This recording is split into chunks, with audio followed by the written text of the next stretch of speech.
오늘은 어떤 키워드에 주목해야 될까요? 오늘장 랭킹5와 함께 하시면서 시장에 주는 힌트 잘 얻어가셨으면 좋겠습니다. 오늘도 순위별로 5가지 키워드 선정이 되어 있는데요. 도움 말씀 주실 두 분 바로 소개해드리도록 할게요. 비전경제연구소 김태성 이사, 차용주 MTN 전문위원 함께해 주실 겁니다. 어서 오십시오. 네, 안녕하세요. 안녕하세요. 자, 오늘 금요일입니다. 잘 정리하고 행복한 주말을 함께 맞이해보죠. 자, 1위부터 5위 이렇게 저희가 마련해 놨습니다. 아래쪽 5위부터 열어볼 텐데요. 자, 5위는 바이오주입니다. 수급의 확산. 대세 상승 흐름 탔나? 이렇게 물음표를 일단 달아봤습니다. 첫 번째로 위원님께 이 수급 측면에서 질문을 드려보도록 할게요. 저희 헤드라인에도 이렇게 적어 놓긴 했는데요.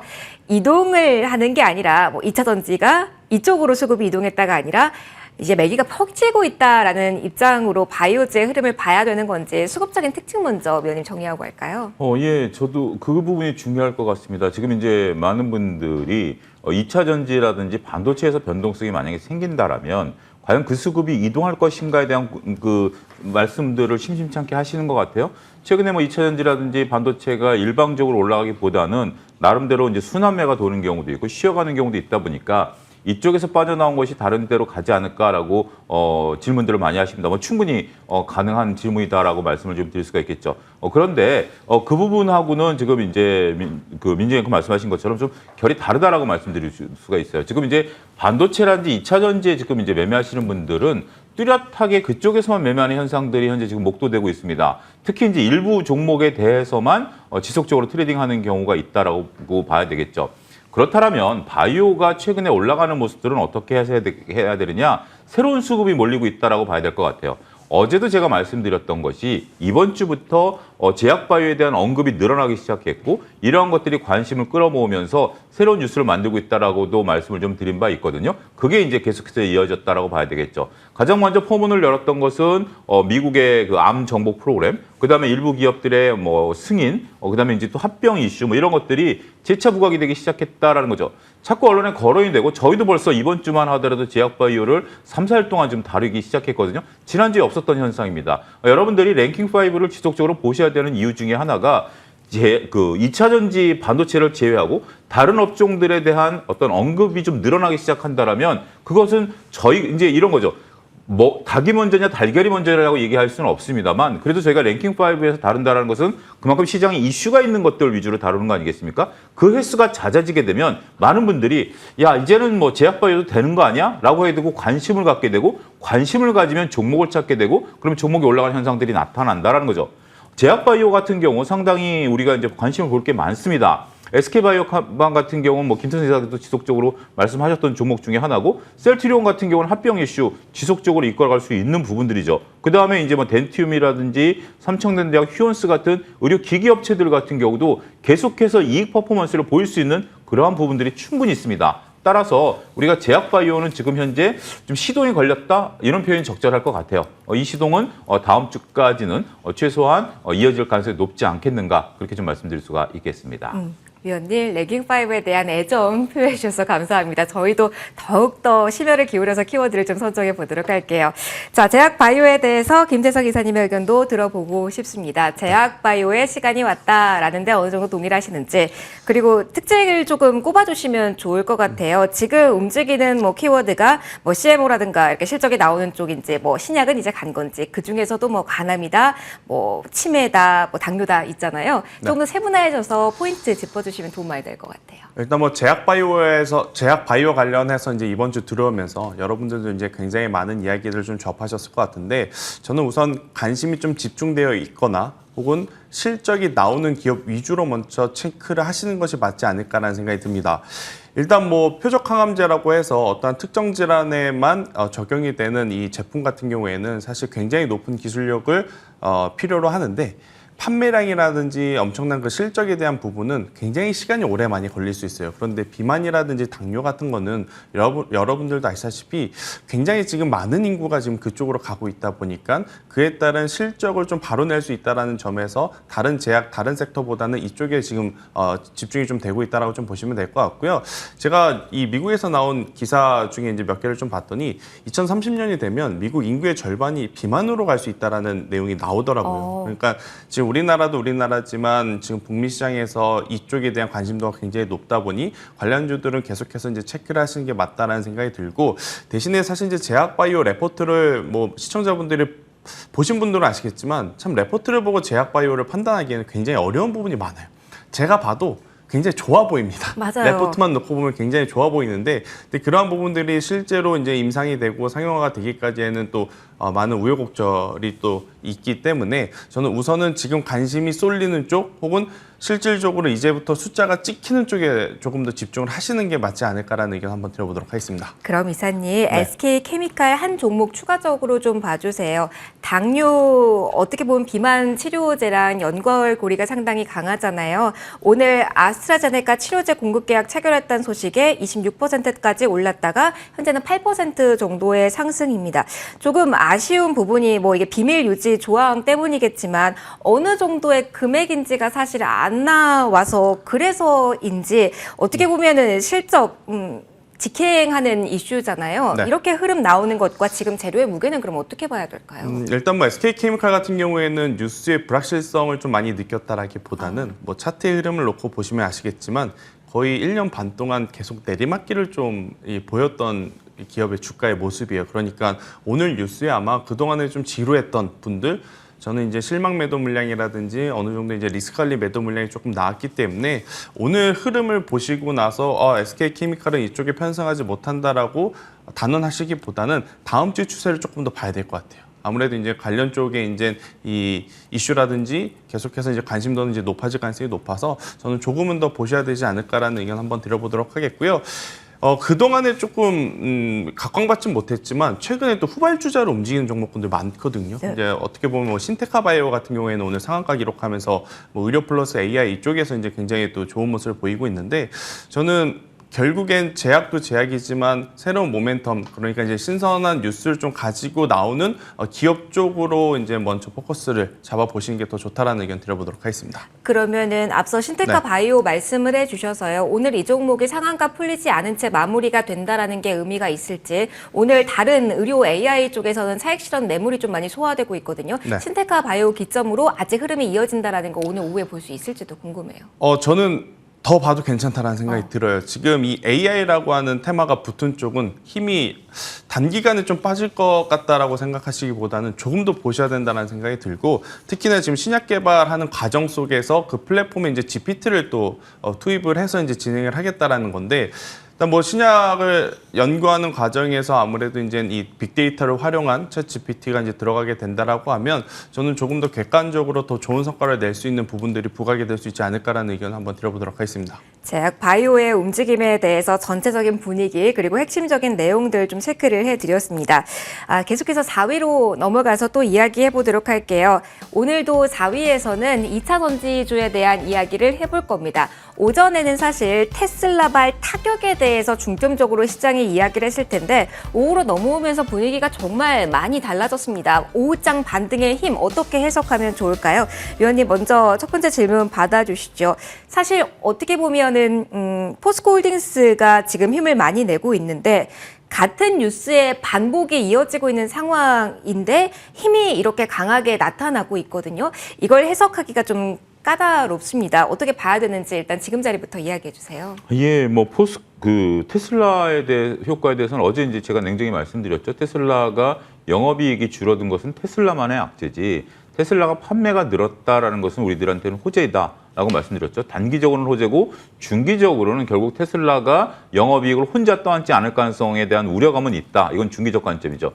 더군다나 테슬라 같은 경우 이제 기자회견을 통해서 추가적으로 가격 인하 정책을 유지하겠다라는 부분들이 있다고 보면 이것은 결국 시장을 장악하겠다라는 의도고, 그러면 판매량이 늘어나는 부분들이기 때문에 우리 2차전지 업계에는 그렇게 나쁜 소식은 아직은 아니다라고 볼 수 있겠죠. 긍정적인 뉴스가 반응하는 건데 그러면 포스코홀딩스 또 에코프로비엠도 또 뒤늦게 지금 동참을 하기 시작하지 않았습니까? 물론 이제 금양 같은 경우는 양극재 회사의 M&A에 대한 개별 이슈니까 그거는 뭐 그 개별 이슈에 반응한다라고 치고 에코프로비엠과 이제 포스코홀딩스가 올라가는 것에 대해서 특별한 이유. 글쎄요, 저는 특별한 이유를 찾기는 어려울 것 같습니다. 일단 뭐 두 종목 지금 이제 시장에서 쏠림 현상은 확연히 드러나고 있죠. 에코프로와 에코프로비엠과 금양의 한 모습. 폐배터리가 최근에 리포트가 나오다 보니까 거기서 한 모습. 또 하나는 이제 포스코 그룹주들이죠. 이외에 올라가는 것은 뚜렷하지가 않죠. 이들만이 계속 올라갑니다. 앞서 제가 서두에서도 우리가 2차 전지와 반도체에서 빠져나온 자금이 다른 쪽으로 흘러갈 가능성은 별로 없어 보인다라고 말씀드렸던 이유 중에 하나가 아침만 하더라도 에코프로와 에코프로비엠이 흔들렸어요. 근데 둘 다 빨간불을 켜버렸습니다. 이것은 뭐 이들이 뭐 영원히 간다 이렇게 단언하기보다는 많은 분들이 여기 이제 관심을 갖고 있고 또 그렇게 된다라는 거죠. 또 한 가지 측면에서 보면 지금 2차 전지의 힘을 실어주는 게 유튜버들입니다. 유튜버들 분들께서 2차 전지에 지속적으로 힘을 실어주고 있는 것도 하나의 현상이에요. 그게 맞다 틀리다 옳고 그리다라고 지금 얘기할 수 있는 단계는 아닙니다. 그것을 얘기한다는 자체도 어불성설이고요. 하지만 지속적으로 수많은 유튜버들 분들께서 2차 전지가 좋다라는 논리들을 쏟아내고 있고 조회수를 보면 어마어마하죠. 그러면 많은 분들이 관심을 갖고 있고 또 올라가다 보니까 이거 역시 맞는 거 아니야? 라는 소로스가 얘기하는 재기적 현상이 벌어지는 거죠. 주가가 올라감으로써 긍정적으로 보이는 힘입니다. 그러면서 계속해서 이 종목을 갖고 있어야만 된다라는 그런 당위성이 되는 거죠. 어찌됐든 지금 에코프로와 에코프로비엠, 금양, 포스코 그룹주들에 대해서는 섣불리 지금 우리가 이렇게 저렇게 평가할 수는 없다라는 것이고 어느 누가 오늘 10% 올라간 것에 대해서 설명을 제대로 할 수 있을까요? 글쎄요, 저는 뭐 뚜렷하지는 않다라고 봐요. 하지만 이게 하나의 현상이고 이 현상 자체가 쉽게 꺼지지 않는다라는 것이 정확한 설명이 아니겠나 말씀드릴 수 있겠습니다. 정말 강한 힘이 지금 주가상으로 확인이 되고 있는 시점입니다. 2차 전지에 대해서 우리 이사님의 의견도 들어봐야죠. 지금 포스코 홀딩스 말씀을 드렸는데 개인 순매수 1입니다. 사실 주가 흐름을 볼 때 우리가 큰 손들이 많이 들어왔다. 뭐 외국인의 기관 수급을 그간 많이 봤는데요. 그렇다면 이게 궁금해요. 2차 전지 주도주 성격의 종목의 흐름을 파악하고자 할 때 이제는 외국인과 기관의 흐름이 아니라 개인 투자자분들이 얼마나 샀는지 그 흐름을 체크하는 게 더욱더 중요한 핵심 포인트로 이동을 했을까요? 뭐 일단 뭐 지금 현재로서는 그렇게 봐야 될 것 같고요. 사실 지금 뭐 에코프로 그룹주라든지 포스코 그룹주 같은 경우에는 뭐 기업의 모멘텀이라든지 어떠한 특별한 이슈가 없는 이상 수급에 따라서 움직임을 쫓아갈 수밖에 없지 않나라는 생각이 들어서 일단 이쪽은 사실 트레이딩에 벌써 영역에 진입했다. 그러니까 낮은 가격에 사신 분들은 길게 보셔도 괜찮지만 하루하루 움직임에 이제 좀 민감하게 반응하신 분들 같은 경우에는 이쪽에서 이제 변동성을 노리는 트레이딩을 하셔야 된다라는 의견 한번 드려보도록 하겠고요. 저는 테슬라가 어제 이제 좀 급락했던 부분에 대해서는 저도 뭐 크게 걱정하실 필요는 아직은 아니다라는 생각이 듭니다. 하지만 이제 제가 최근에 이제 가장 중요하게 본 것은 QA 확대거든요. 에코프로 BM 실적을 볼 때도 QA 확대가 굉장히 좋았다라고 이제 보여주고 테슬라도 뭐 순이익단이라든지 영업 마진율에 대해서는 시장 가이던스보다는 부족했지만 그래도 가격을 내려서라도 지금 판매 대수를 확 늘리고 있잖아요. 이게 지금 전기차 시장에서 시장 점유율을 확보하는 데 굉장히 열을 올리고 있는 이유가 저는 일론 머스크가 전기차를 팔아서 돈을 버는 것을 목적으로 할 수도 있겠지만 차를 일단 많이 풀어놓고 저는 슈퍼차저 쪽에서 그러니까 전기차 충전 인프라 쪽에서 또 추가적인 수익을 얻고자 하는 또 1단계가 아닌가라는 생각이 들어요. 그 기준으로 본다라고 하면 저는 우리나라 시장에서도 삼성을 제외한 지금 대기업, 그러니까 굉장히 많은 기업들이 지금 전기차 충전 인프라에 이제 시동을 걸고 있는 상황인데 일단 눈에 띄는 쪽은 SK 그룹주이기 때문에 SK 시그넷이 아직 코스피에 상장되어 있지 않아서 일단 SK 네트워크스를 저는 차 선호주로 그동안은 이제 계속 말씀을 드렸는데 저는 이쪽을 보시는 게 지금 더 맞지 않을까. 그러니까 에코프로보다 이쪽이 더 좋다 이건 절대 아니고 일단 그들은 이제 수급에 좀 민감하신 분들이 트레이딩 할 수 있는 영역에 지금 저는 접어들었다 생각이 들어서 일단 현재 구간에서 조금 높지만 그래도 길게 볼 쪽이다라고 하면 그동안 소외받았던 충전 인프라 쪽을 한번 체크를 해보는 것도 저는 또 하나의 포인트가 되지 않을까라는 의견 드리도록 하겠습니다. 앞서 SK 네트워크스 일찌감치 저희에게 추천을 이사님께서 해주신 바 있어요. 그래서 오늘 자리에 대해서 한 번 더 AS를 좀 받고 가고 싶습니다. 4,000원대에서 저희한테 추천을 주셨고요. 2차 전지 내에서 갈 곳 이곳뿐이다라는 강조를 몇 번이나 해주셨습니다. 아직 늦지 않았다라는 힌트를 주시긴 했는데 그렇다면 지금도 늦지 않았다, 목표를 더욱더 높이 잡아도 된다 할까요? 그렇죠. 일단은 이 충전 규격 자체가 지금 테슬라가 쓰고 있는 NSCA 방식으로 지금 계속해서 분위기가 몰아가고 있는 상황이에요. 그러니까 테슬라뿐만이 아니고 포드도 그렇고 GM도 그렇고, 그러니까 이쪽에 이제 아무래도 규격을 좀 따라가는 그러한 상황이고, 또 그 규격을 그대로 받아준 것이 SK 시그넷이라고 좀 보시면 될 것 같거든요. 그렇다라고 하면 사실은 투자를 해야 되는 기업은 SK 시그넷일 수는 있어요. 하지만 이제 아직 상장되지 않았기 때문에 그 대안책으로 이제 보실 곳은 SK 네트워크스다라고 보면 저는 조금 더 길게 보셔도 괜찮다라는 의견 한번 드려보도록 하겠습니다. 어디까지인지 한 번 더 여쭤봐도 될까요, 이사님? 일단은 저는 가격적으로 보면 저는 7,000원 그 이상 충분히 봐도 괜찮다 생각이 들어요. 그러니까 뭐 월봉상 이 SK 네트워크스의 흐름을 보면 그동안에는 사실 이제 전기차 충전 인프라 사업부가 없이 여러분들이 흔히 아시는 뭐 SK 매직이라든지 SK 렌터카 그리고 이제 워커힐 호텔을 가지고 이제 매출을 냈었는데, 사실 그들 산업 같은 경우에는 크게 성장할 수 있는 이 상단이 크게 열려 있는 산업은 아니었어요. 하지만 이번에 이제 전기차 충전 사업이 새롭게 실적에 반영이 되는 원년 해이기 때문에 지금부터 만약 시세와 실적이 쌓인다라고 하면 저는 7,000원 그 이상 한번 봐도 괜찮다라는 의견 드려보도록 하겠습니다. 눈높이 높여주셨습니다. 의원님 더 더해주실 말씀 있으시죠? 충전 인프라와 관련해서는 저도 올 초부터 좀 말씀을 드렸습니다. 여러분들 전기차 모시는 유튜버들 분들이 실제 올린 거 보면 충전 인프라가 의외로 상당히 좀 부족하다라는 거죠. 서울을 조금만 벗어나더라도 뭐 고속도로 휴게소라든지 국도변에 있는 것들이 관리가 안 되다 보니까 이 인프라에 대한 얘기들 지속적으로 올 초부터 저도 이제 간간히 말씀드려왔습니다. 그 부분 말고 제가 이제 충전의 표준에 대한 부분들 김태현 이사께서 말씀하셨으니까 조금 잠깐 언급을 한다라면, 이게 무슨 얘기냐면 지금 이제 우리나라 여러분들 해외여행 가시면 해외여행 갈 때마다 그 충전 보조 플러그를 하나 가져가시죠. 우리나라는 이제 어떻게 보면 이게 두 개가 송곳처럼 이제 꼽히지만 일본만 하더라도 세 개가 꼽히죠. 대만 같은 경우는 또 다르게 꼽히죠. 이런 식으로 요 코드 자체에 꼽는 앞에 이제 그런 것들을 이제 구입해서 가시지 않습니까? 그 얘기입니다. 지금 이제 전 세계에 있는 충전 인프라를 아직까지 표준이 정해져 있지 않기 때문에 어떤 방식으로 쓰느냐라는 거죠. 하지만 어떤 방식으로 쓰든지 그렇게 크게 문제가 되는 것은 아닙니다. 지금 이제 테슬라 방식이 된다 하더라도 그러면 우리나라 현대차는 그러면 피해 보는 거 아니야? 물론 현대차가 바꿀 수도 있어요. 아니면 현대차 같은 경우는 앞에다가 조그마한 그 플러그만 꼽으면 충분히 충전이 가능합니다. 따라서 이 부분은 특별한 이슈가 되지는 않는 거고, 여러분들이 집중해야 되는 것은 그 표준이 정해지는 것보다 우리나라의 충전기 인프라가 깔리는 그 부분에 집중하셔야 되지 않을까 싶습니다. 알겠습니다. 시장 확대 어떻게 되는지 그 방향성 저희와 함께 추적하시면 좋을 것 같아요. 그리고 포스코에 대해서 이야기 오늘 쭉 했는데요. 잠정 실적 나오기는 했지만 컨콜에서 나오는 내용이 중요하잖아요. 다음 주 월요일에 포스코 그룹주의 실적이 발표가 되고요. 포스코 퓨처인 같은 경우는 2시부터 컨콜이 예정이 되어 있습니다. 의미 있는 내용 나오면 랭파에서 다뤄드리면서 추가적인 업데이트 또 해드리도록 할게요. 일단 2차 전지 이렇게 마무리해보도록 하고요. 3위로 넘어가도록 하겠습니다. 반도체에 대한 이야기를 할 겁니다. 어제 마감 브리핑에서 TSMC의 실적을 살짝 말씀드린 바 있는데요. 일단 뷰는 긍정적인 쪽이 많이 나오진 않았습니다. 현재 자리에 대해서 일단 점검 받고 가죠. 이사님 먼저 투톱의 흐름 먼저 질문 드려보도록 하겠습니다. 현재 시점을 기준으로 했을 때 7만 원 선을 삼성전자가 또 한 번 하회하고 있습니다. 1.5%의 하락인데요.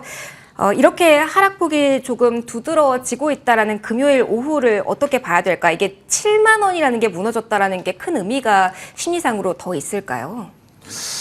어떻게 보느냐에 좀 따라 달릴 수는 있겠는데, 저는 오늘 삼성전자라든지 SK하이닉스가 약하다라는 것에 크게 의미를 둘 필요는 없지 않나라는 생각이 듭니다. 그동안에 이제 반도체 기업들의 이제 주가의 패턴을 보면 좋다 할 때는 오히려 밀립니다. 근데 반대로 안 좋다 그러면 이제는 나아지겠지라는 기대감에 이제 오르는 경우가 많거든요. 지금 여러분들이 보시는 다수의 이제 반도체, 그 중에서 HBM이라든지 GPU를 대표로 하는 한미 반도체라든지 이스페타시스 이러한 쪽을 제외하고는 사실 상반기에 그다지 좋지 못한 실적이다라는 것을 우리가 이미 알고 있는 상황이에요. 알고 있는 상황이기 때문에 TSMC가 성과가 좋지 않다라는 이야기에 굳이 민감하게 반응하실 필요는 없다는 생각이 들고, 다음 주면 구글이라든지 이제 마이크로소프트 쪽에서 이제 실적 이야기가 나올는 한 주가 됩니다. 네. 이쪽이 지금 AI 쪽에서 엄청나게 큰 이 쩐의 전쟁을 지금 준비를 하고 있지 않습니까? 그렇다라고 하면 결국엔 지금 당장의 실적이라든지 업황보다는 지금보다 나아지는 또 미래를 본다라고 했을 때는 반도체 관련해서 이 두 기업보다 저는 결국에 이제 소부장 쪽에서 덜 오른쪽에 집중을 하시면서 트레이딩을 하신다라고 하면 굳이 큰 걱정은 없지 않을까라는 의견 한번 드리도록 하겠습니다. 그러면은 지난번 네. 출연해 주셨을 때랑 동일한 의견 가지고 계신다라고 저 정리받으면 될지도 궁금합니다. 그때 AD 테크놀로지 이야기해 주시면서 이쪽이 덜 오른 종목이다라고 이야기를 해주셨잖아요. 네. 아직까지 그러면은 다음 주에 대해 이벤트가 많다고 했으니까 덜 오른 반도체 작은 종목들 지금 기준점으로 잡고 덥석 잡아도 된다. 일단은 이 반도체 디자인 하우스 쪽은 가온칩스가 대장인데 이 가온칩스가 오늘도 조금은 좋은 시세를 낸 상황이다 보니까 AD 테크놀로지라든지 코아시아 충분히 저는 따라갈 수 있다 생각이 들고, 제가 랭킹 5 시간에 가장 높은 수익률을 기록한 이 반도체 관련 종목이 ISC예요. 맞아요. 근데 이제 ISC 같은 경우에는 이제 뭐 제가 말씀드리고 나서 뭐 100% 이상 상승을 했기 때문에 현재 구간에서 다시 한번 트레이딩 하자라고 말씀을 드리는 것은 좀 아닌 것 같아서, 이 소켓 관련해서 제가 찾아보니까 리노공업 같은 경우에는 상대적으로 아직 덜 올랐거든요. 그러니까 실적에 대한 눈높이가 좀 다르다 보니까 상반기에 ISC보다는 덜 주목이 받았는데, 저는 그래도 지금보다는 나아질 수 있는 실적을 기대한다라고 하면 그렇게 저평가되어 있는 쪽을 좀 공략을 하시는 게 맞다라는 의견 드려보도록 하겠습니다. 2차 전지랑 이야기해 주셨을 때랑 좀 결이 다른 것 같아요. 반도체에 한해서는 덜 오른 종목에 대해서 접근은 된다로 정리를 해보도록 하겠습니다. 저희 계속해서 2위로 넘어가서 추가적인 이야기를 좀 해보도록 하겠습니다. 오늘 특별한 뉴스가 나온 것은 아닙니다만 바닥을 다지고 있는 구간인지에 대한 고민은 계속해서 최근에 많이 하실 듯해서요. 조언을 좀 드리고자 합니다. 로봇주 2위에서 이야기해 볼 거고요. 그런데 변동성이 너무나 큽니다. 레인보우 로보틱스 10만 원 선에 의미를 둘 수 있을까? 포스코 DX 봐야 되나? 어떤 점이 가장 궁금하실까요? 포인트 좀 짚어드리면서 이야기 풀어가 볼게요. 위원님, 바닥을 다지고 있는 구간은 맞는지, 로봇주는 당분간 기술적으로 봐야 되는 영역인지 그 포인트 먼저 풀어주세요. 예, 이제 뭐 레인보우 로보틱스 같은 경우 로봇 관련주들도 이제 우크라이나 전쟁 관련해서 한번 얘기가 나왔었고, 오늘은 또 대통령실 관련해서 또 얘기가 나왔습니다. 그러니까 심심치 않게 이런 얘기들이 좀 나오다 보니까 그동안 소외당했었던 느낌들이 확 들죠. 우리가 1월, 2월 달만 하더라도 정말 레인보우 로보틱스 하늘 모르고 갈 것 같았죠. 계속해서 그때 당시의 분위기는 지금 2차 전지 반도체 얘기하는 것보다 더 뜨거웠습니다. 이거는 뭐 영원히 올라갈 주식처럼 보였는데 지금 이제 소외를 당했었죠. 간간히 뉴스가 나오다 보니까 이제 상대적으로 좀 싸다라는 느낌들이 들긴 합니다만, 그래도 많은 분들이 지금 얘기가 나오는 것들이 정말 뭐 이게 실적이라든지 이런 것에 대한 퍼포먼스 보일 수 없다라는 거기 때문에 발빠른 분들의 이제 트레이딩에 국한된다라는 거죠. 로봇 관련해서는 시간이 조금 오래 걸릴 수밖에 없을 것으로 보여집니다. 여러분들이 한 가지 명확히 보셔야 되는 게, 지금 우리나라 이제 로봇이 이제 샌드박스 규제에서 이제 좀 벗어나서 택배라든지 아니면 뭐 이렇게 음식 배달에 이제 로봇이 적용된다라는 건데, 두 가지 고민해 보셔야 될 것 같아요. 그게 한국산일지 중국산일지. 두 번째는 한국산이라 하더라도 도대체 몇 대를 생산해야 기업이 이익을 낼 수 있을까요? 100대, 1000대, 10,000대? 그럼 10,000대가 다 돌아다닐 수 있을까요? 이런 것을 고민해 보셔야 될 것 같아요. 지금 여러분들 일부 투자분들의 오해가, 일단 지금 뭔가가 형성이 되면 그런 것이 시장을 이끌 것이야. 물론 맞습니다. 그거는 기대감으로 올라갈 때 얘기고요. 지금은 기대감으로 주가가 오른 다음에 실적에 집중할 때입니다. 예를 들어서 뭐 시범 지역에서 1000대의 로봇이 우리나라 제품이 옮겨 다닌다라고 하면, 한 회사 제품이라 하더라도 당장 여러분들이 회사 사장이라고 생각해 보십시오. 그 1000대를 개발하기 위해서 얼마나 많은 비용이 들어갔을까요? 그리고 1000대가 판매가 되면 유지보수 비용 외에는 추가적으로 판매되는 게 없죠. 그럼 그 기업이 이익을 낼 수 있을까요? 자, 이것은 로봇뿐만 아니라 모든 주식에 해당이 되는 겁니다. 일단 로봇에 국한하게 된다면 이것은 퍼포먼스를 보일 때까지는 생각보다 시간이 오래 걸릴 가능성이 있다고 보고, 하지만 가장 중요한 점은 작은 뉴스에도 움직일 만한 상황은 됐다라는 거예요. 지금 뭐 당장 보더라도 레인보우 로보틱스 오늘 대통령실에서 시범 서비스 한다는 것만 갖고도 7%가 올랐었기 때문에 트레이딩 하시는 분들에게는 저로일 수도 있어요. 따라서 이걸 지금부터 모아간다라는 생각은 조금 거리가 있고요. 하지만 뉴스가 나올 때 발빠르게 치고 빠진다라고 한다면, 그런 거에 능하신 분들이라면 충분히 활용 가능하다 말씀드릴 수가 있겠습니다. 조금 더 무게감 있는 이슈가 또 나오면 저희도 무게 있게 이 키워드에 대해서 다뤄보도록 할게요. 오늘은 짧게 좀 마무리하도록 하고요. 1위로 넘어가도록 하겠습니다. 자동차 부품에 대해서 이야기를 해볼까 합니다. 대박 공급 계약 하지만 주가는 시들 이 부분이 좀 많이 아쉬우실 것 같아요. 이 해당 종목에 대한 이야기로 좀 포문을 열어보도록 하겠습니다. 이사님, 화신하면서는 이사님이 가장 먼저 생각이 나더라고요. 네. 화신 추천해 주신 기억을 제가 하고 있어서요. 지금 2만 원 선 위에서 움직임 나오고 있는데 이게 많이 궁금하실 것 같아요. 오늘 공급 계약 나왔고요. 매출액의 절반 이상, 그러니까 정말 이 정도면 어마무시한 규모가 아닌가라는 언뜻 그냥 숫자만 봤을 때 생각이 드는데 주가 탄력은 그렇다고 보기엔 살짝 아쉬운 측면이 있다라고 저는 보여지는데 이게 아쉬운 게 맞는지 어떻게 시장은 지금 이 뉴스 받아들이고 있다라고 봐야 될까요? 선반영이 된 거죠. 이미 되온 거다. 그렇죠. 그러니까 주식을 함에 있어서 아마 여러분들 방송 보시면 마법의 단어가 선반영이 아닐까라는 생각이 듭니다. 정말 오를 마법의 때도, 단어 같아요. 오를 때도 선반영했다고 해서 오르면 할 말이 없고 내릴 때도 선반영이 돼서 내렸다라고 하면 또 할 말이 없는 그런 상황인데 사실 이제 화신 같은 경우에는 이쪽에서 이제 매출이 이제 크게 나올 것이라는 것을 아마 올해 상반기부터 저뿐만이 아니고 많은 전문가님들이 좀 이야기를 했었던 상황이었고 그에 따른 화답. 에 이제 메시지가 나왔기 때문에 차익 매도 물량이라든지 어느 정도 이제 리스크 관리 매도 물량이 좀 나왔다라고 좀 보시면 될 것 같은데 일단 화신이 현대모비스 쪽으로 굉장히 큰 물량을 납품했다라고 하는 것. 뭐 화신만 좋은 것이라고 생각하시기보다 저는 현대모비스 쪽을 보시는 것도 또 하나의 투자의 포인트가 되지 않을까라는 생각이 듭니다. 지금 현대모비스 같은 경우에는 지금 이 GMP 플랫폼을 통해서 이제부터 시작이 되는 상황이거든요. 그런데 이제 현대모비스는 그동안의 주가가 상대적으로 많이 올라가지 않았어요. 그러니까 화신보다 현대모비스가 더 좋은 기업이기 때문에 제가 현대모비스를 보자라기보단 일단 화신 같은 경우에는 많은 투자자분들이 이제는 고민할 수 있는 단계의 주가가 올라왔기 때문에 이쪽을 언제 다시 한번 공략할까라고 생각을 하시기보단 화신이 이 정도로 큰 규모로 현대모비스의 공략을 이 납품을 해 그런 현대모비스도 그러면 이쪽의 사업부에서의 매출이 커질 수 있겠구나라는 것으로 좀 이어서 해석을 하시면서 덜 오른 현대모비스를 이제부터는 공략을 하시는 게 조금 더 좋지 않을까라는 의견을 한번 드려보도록 하겠습니다. 생각이 전환이 필요하다. 대형 부품주에 대해서도 관심을 한번 줘보자. 이런 조언 주셨습니다. 위원님께도 추가적인 조언 부탁드릴게요. 자동차 부품 섹터에 대해서 어떤 이야기 들려주실까요? 화신이 지금 공급한 게 매출의 55% 정도 되는 굉장히 큰 금액이죠. 6년 동안 납품하고요. 그러면 어떻게 되죠? 매출이 10% 늘어난 겁니다. 언제부터죠? 2025년서부터 2031년까지입니다. 지금 당장 이루어지는 거 아니고요. 지금 2025년까지 가려면 2년 남았습니다. 2년 뒤에부터 매출이 일어나는 것이고 그때부터 매출이 늘어나는 것은 6년 동안 분할했을 때 10%가 채 안 되는 부분씩 매년 부과된다라는 거죠. 여러분들 이런 공시가 나왔을 때 뉴스보다는 정말 클릭 2번만 하시면 됩니다. 종목 클릭하시고 기업 개항에 들어가서 금감원 공시만 딱 누르시면 내용이 나옵니다. 일단 한번 읽어보실 필요는 있다라고 봐요. 이 뉴스가 과연 호재냐? 호재지만 주가를 드라마틱하게 끌어올릴 수 있는 호재는 그렇게 폭발성은 없다. 저는 그렇게 말씀드릴 수가 있겠죠. 두 번째, 매출이 늘어나는 거와 영업이익 관계를 보셔야 됩니다. 우리가 이제 많은 분들이 오해하시는 게 매출이 되면 주가가 올라갈 것이야. 매출이 늘었는데 왜 주가가 안 올라가? 그런데 재무제표를 보시는 분들은 그렇게 생각 안 합니다. 매출이 늘어나는데 영업이익은 몇 프로 늘어나? 지금 여러분들 테슬라 같은 경우 충격이라고 얘기하는 이유가 뭐죠? 매출이 늘었어요. 20%나 늘었어요. 근데 영업이익은 어떻게 됐죠? 줄었죠. 그러다 보니까 어닝 쇼크라고 얘기를 합니다.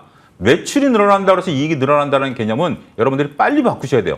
매출이 늘었는데 영업이익이 늘어났다? 그럼 좋은 거죠. 굉장히 좋은 겁니다. 하지만 매출 이꼬르 이익이라는 개념은 여러분들이 빨리 버리셔야 될 가장 잘못된 시장에 대한 뷰가 아니겠나 싶습니다.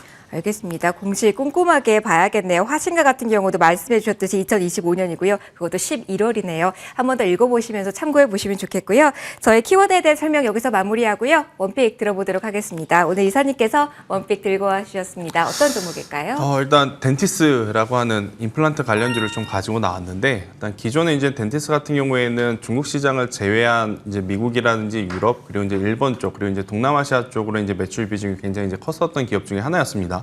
그동안에 이제 중국 시장에 진출하지 못한 부분이 사실 이제 주가가 올라가지 못하는 이유 중에 하나였는데 이 부분이 이제 중국에서 이제 인허가가 완료가 되었고 이제 초도품이 지금 이제 납품이 시작되는 단계이다 보니 그 뉴스에 따라서 이제 최근에 한번 대량 거래량을 동반해서 한번 크게 상승을 했었어요. 하지만 이제 그 이후에 일단은 어느 정도 이제 조정이 다시 나온 상황이라서 실적에 대한 이 외형 성장은 충분히 기대할 요소들이 많기 때문에 저는 덴티스 같은 경우에는 현재 조정을 한번 노려서 공략을 해보자라는 의견 드려보도록 하겠고요. 11,000원이라는 가격대 이하로 이탈되지 않는다라고 한다면 저는 충분히 다시 한번 고가 돌파하면서 17,000원까지 시세를 우리가 노려보자라는 의견 드려보도록 하겠습니다. 알겠습니다. 17,000원 목표가로 제시해 주셨습니다. 오늘 여기서 마무리하도록 할게요. 지금까지 차영주 MTN 전문위원, 비전경제연구소 김태성 이사 두 분과 함께 랭킹5 진행해봤습니다. 소중한 말씀 고맙습니다.